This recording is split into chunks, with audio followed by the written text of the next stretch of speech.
রাখা হয়নি প্রথম একাদশে, তবে ফেরান তরেস সাবস্টিটিউট নেমেই দেখিয়েছেন পারফরম্যান্সের ঝলক।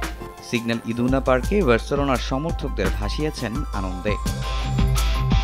চ্যাম্পিয়ন্স লিগের বিগ ম্যাচে বরুসিয়া ডর্টমুন্ডের মুখোমুখি হয় বার্সেলোনা। প্রতিপক্ষের মাঠে ম্যাচের শুরু থেকেই আক্রমণের চেষ্টা বার্সার, যদিও ফিনিশিংয়ের ব্যর্থতায় গোল পায়নি কাতালানরা। ঘরের মাঠে চুপ থাকেনি ডর্টমুন্ড, একাধিক আক্রমণে যায় তারাও, তবে জালের দেখা পায়নি স্বাগতিকরা।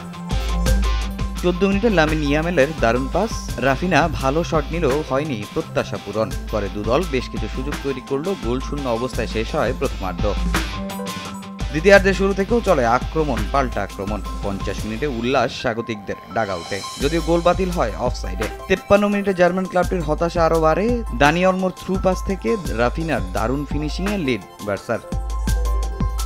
তবে 60 মিনিটে পেনাল্টি পেয়ে যায় ডর্টমুন্ড। স্পট কিক থেকে লক্ষ্যভেদ করতে ভুল করেননি সেরহো গুরাইসি। লিড হারিয়ে আক্রমণের ধার আরও বাড়ায় হ্যান্সি ফ্লিকের শিষ্যরা। 75 মিনিটে আবারও এগিয়ে যায় কাতালানরা। গোলটা আসে 71 মিনিটে লেভানডস্কির সাবস্টিটিউট হিসেবে নামা ফেরান তরেসের পা থেকে। 3 মিনিটের মাথায় আবারও ডর্টমুন্ডের আক্রমণ। 78 মিনিটে দারুণ গোলে স্বাগতিক দর্শকদের আনন্দের উপলক্ষ এনে দেন গুরাইসি। তবে আনন্দটা স্থায়ী হয়নি বেশিক্ষণ। 85 মিনিটে বুদ্ধিদীপ্ত শটে ম্যাচে নিজের দ্বিতীয় ও দলের তৃতীয় গোল তুলে নেন তোরেস। পরে ম্যাচের বাকি সময় গোলের জন্য মরিয়া হয়ে চেষ্টা করেছে ডর্টমুন্ড, তবে হার নিয়েই মাঠ ছাড়তে হয় জার্মান ক্লাবটির। এ জয়ে চ্যাম্পিয়ন্স লিগের পয়েন্ট টেবিলের দ্বিতীয় স্থান আরও মজবুত করেছে বার্সা।